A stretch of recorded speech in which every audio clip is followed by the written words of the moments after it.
श्री कृष्ण जन्माष्टमी का धार्मिक महत्व। श्री कृष्ण को भगवान विष्णु का अवतार माना जाता है। श्री कृष्ण युगों युगों से हमारी आस्था के केंद्र रहे हैं। श्री कृष्ण के जन्मोत्सव को ही जन्माष्टमी के रूप में मनाया जाता है। श्री कृष्ण जन्माष्टमी का त्योहार हिंदुओं के लिए बहुत ही उत्साहवर्धक और पावन पर्व है।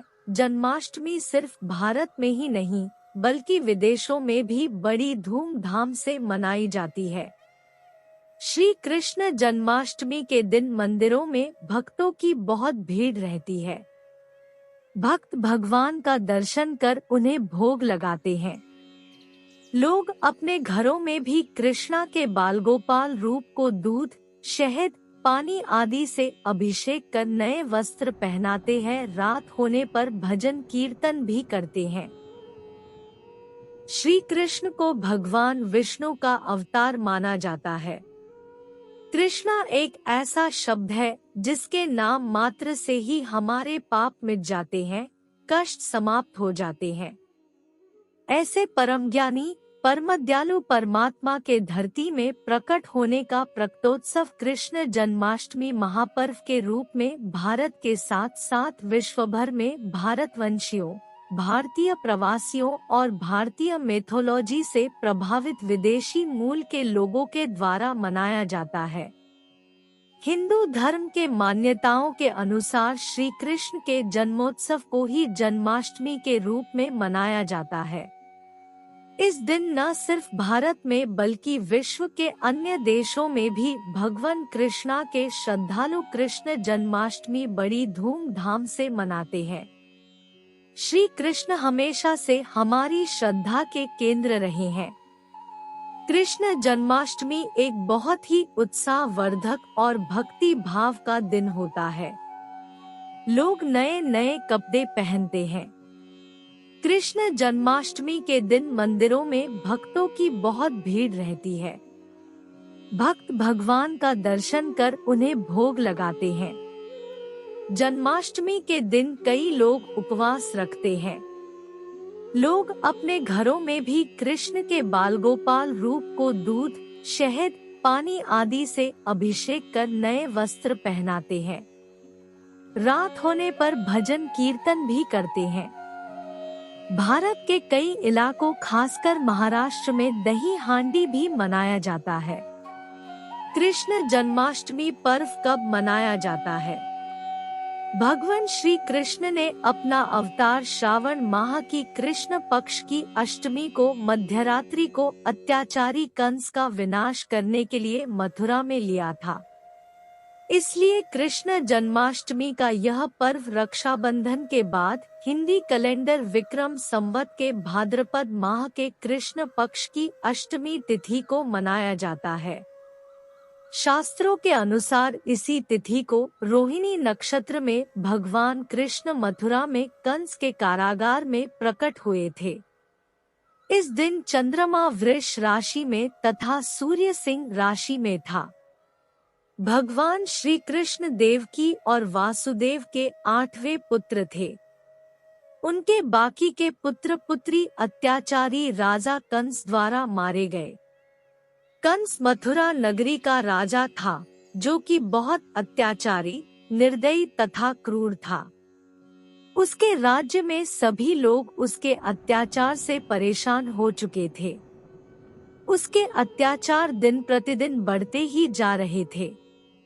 एक समय की बात है, अचानक एक आकाशवाणी हुई और उस आकाशवाणी ने कहा कि उसकी बहन देवकी का 8वां पुत्र उसका वध करेगा। यह सुनकर कंस ने अपनी बहन देवकी तथा उसके पति वासुदेव को बंदी गृह में डाल दिया। कंस ने देवकी के पहले के 7 बच्चों को मार डाला। जब देवकी ने श्री कृष्ण को जन्म दिया, तब भगवान विष्णु ने वासुदेव को आदेश दिया कि वे श्री कृष्ण को गोकुल में यशोदा माता और नंद बाबा के पास पहुंचाएं, जहां वह अपने मामा कंस से सुरक्षित रह सकेगा। श्री कृष्ण का पालन पोषण यशोदा माता और नंद बाबा की देखरेख में हुआ।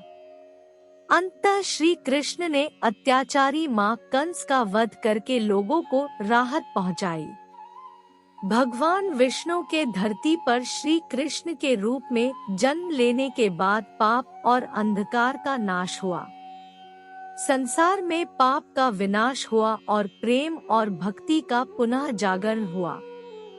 इसलिए भगवान श्री कृष्ण के जन्मदिन को हम बड़ी ही खुशहाली से मनाते हैं और श्री कृष्ण के जन्मोत्सव को ही जन्माष्टमी के रूप में मनाया जाता है। इसलिए लोग कृष्ण जन्म की खुशी में तभी से प्रतिवर्ष जन्माष्टमी का त्योहार मनाया जाता है। श्री कृष्ण जन्माष्टमी कैसे मनाई जाती है? जन्माष्टमी खुशियों का त्योहार है। जन्माष्टमी का रूप सामान्यतः सभी जगह एक जैसा रहता है, जैसे कि पूजा, व्रत, उपवास, भजन, कीर्तन आदि। फिर भी कई जगह इनमें थोड़ी बहुत भिन्नता होती है। कई जगह इस दिन फूलों की होली खेली जाती है, कई जगह रंगों की भी होली खेली जाती है। जन्माष्टमी के दिन सुबह तड़के स्नान आदि करके लोग पूजा करते हैं, मंदिरों में जाते हैं। कई लोग घर पर कथा करवाते हैं। शाम होने पर भजन कीर्तन करते हैं। जन्माष्टमी के दिन व्रत रखने का भी विधान है। अपनी सामर्थ्य के अनुसार फलाहार करना चाहिए। श्री कृष्ण जन्माष्टमी के दिन मंदिरों को खास तौर पर सजाया जाता है। जन्माष्टमी के पर्व पर झांकियों के रूप में श्री कृष्ण का मोहक अवतार देखने को मिलते हैं। जन्माष्टमी के दिन मंदिर में झांकियां सजाई जाती है, भगवान श्री कृष्ण को झूला झूलाया जाता है, रासलीला का आयोजन होता है। कई बड़े मंदिरों में भोज आदि का आयोजन किया जाता है। श्री कृष्ण जन्माष्टमी का महत्व। कृष्ण जन्माष्टमी का अपना एक विशेष आध्यात्मिक एवं सांस्कृतिक महत्व है। भगवान कृष्ण को योगेश्वर, मायापति जैसे नामों से संबोधित किया जाता है, क्योंकि भक्तों की आस्था और विश्वास है कि भगवान कृष्ण उन्हें आध्यात्मिक चिंतन और आध्यात्मिक शक्ति प्रदान करते हैं। इस आध्यात्मिक शक्ति की सहायता से भक्त मोक्ष को प्राप्त कर सकते हैं। इस शक्ति को संचित करने के लिए इस पर्व का विशेष महत्व है। जन्माष्टमी पर व्रत उपवास की परंपरा है। इसमें रोज के खान पान से अलग फल आदि खाया जाता है। कुछ लोग सिर्फ पानी पीते हैं, जिससे हमारे पेट को भी आराम मिलता है और शरीर भी स्वस्थ रहता है। भजन कीर्तन से मन को तो शांति मिलती ही है, साथ में भक्ति सागर का रस भी प्राप्त होता है। यह पर्व भारत के विभिन्न सांस्कृतिक त्योहारों में से एक है। यह पर्व न सिर्फ देश बल्कि विदेशों में भी मनाया जाता है। इसलिए संपूर्ण देश को एक सूत्र में पिरोने में, एक बंधन में बांधने में, सामाजिक मूल्यों को बढ़ावा देने में जन्माष्टमी पर्व की विशेष भूमिका है। अनेकता में एकता के भारतीय परिदृश्य को यह स्पष्ट करता है।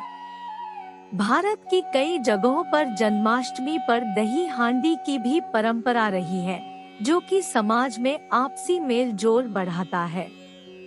हिंदू पंचांग के अनुसार भगवान कृष्ण का जन्म भाद्रपद माह के कृष्ण पक्ष की अष्टमी तिथि को हुआ था। वहीं भगवान कृष्ण का जन्म रोहिणी नक्षत्र में हुआ था, जिसके चलते कभी कभी अष्टमी तिथि और रोहिणी तिथि का दिन अलग अलग होता है।